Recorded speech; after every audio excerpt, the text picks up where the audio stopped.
Everyone has heard of the Midnight Ride of Paul Revere. In April 1775, he was known for warning the Minutemen of a British invasion in Boston, Massachusetts. Accompanied by him on his midnight ride was William Dawes as they set off to Lexington and Concord. On their ride, they yelled, "The Redcoats are coming and the British are coming."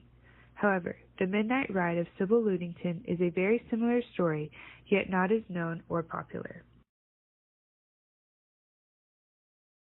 Sybil Ludington was born in Fredericksburg, today called Ludingtonville, New York, on April 5, 1761. She was the first of 12 siblings born from her parents, Colonel Henry Ludington and Abigail Ludington. After she was born, the family moved to Dutchess County, New York, and they lived on a farm in a very large piece of land that the family had built. Her father fought in the French and Indian War, so he volunteered to be the general for the American Revolution. Because her father, Henry Ludington, participated in the war and now the American Revolution, she and her family moved from town to town, and she unknowingly played an important role in the success of the 13 different colonies. On the night of April 26, 1777, Sybil's father had mentioned that the British were coming to invade the town of Danbury, Connecticut, and he needed someone to rally up the militiamen. Sybil said to her father, "Let me. I can ride as well as any man." The 16-year-old daughter of a captain in the New York militia then rode off on her horse Star and only a stick for protection to warn 400 militiamen in the villages of Putnam County, New York, and Danbury, Connecticut. Sybil Ludington rode twice the distance of Paul Revere in 1775, following the Battle of Bridgefield, and Jack Jewett in 1781.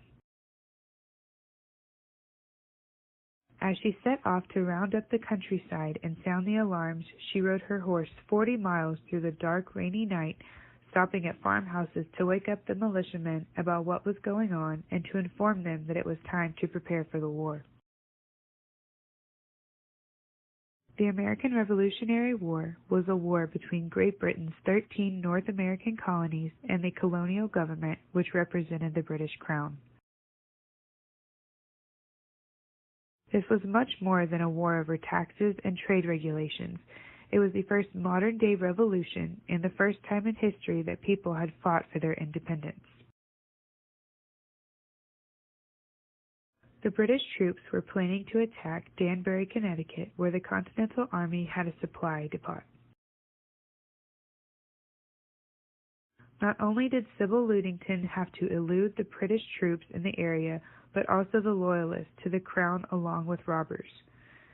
She had to defend herself against a highwayman, which is a man on a horse who held up travelers at gunpoint in order to rob them with only a stick.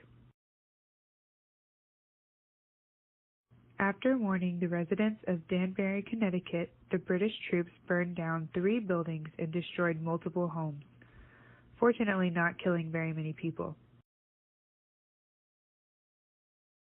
American militia arrived too late to save the town of Danbury, but were able to drive General William Tyrone, then British governor, and his men to Long Island Sound. Her story was first published in 1880 by a local historian, Martha Lamb. Sybil Ludington was congratulated by General George Washington. After the war had ended in 1784, Sybil married at the age of 23 to Edmund Ogan. After her death in 1935, New York showed a number of historic markers along her route that she took that rainy night in 1777. A statue was sculpted near Carmel, New York in 1961 to commemorate her successful ride. Smaller versions of the statue was on the grounds of the Daughters of the American Revolution headquarters in Washington, D.C., along with Elliot and Rosemary Offner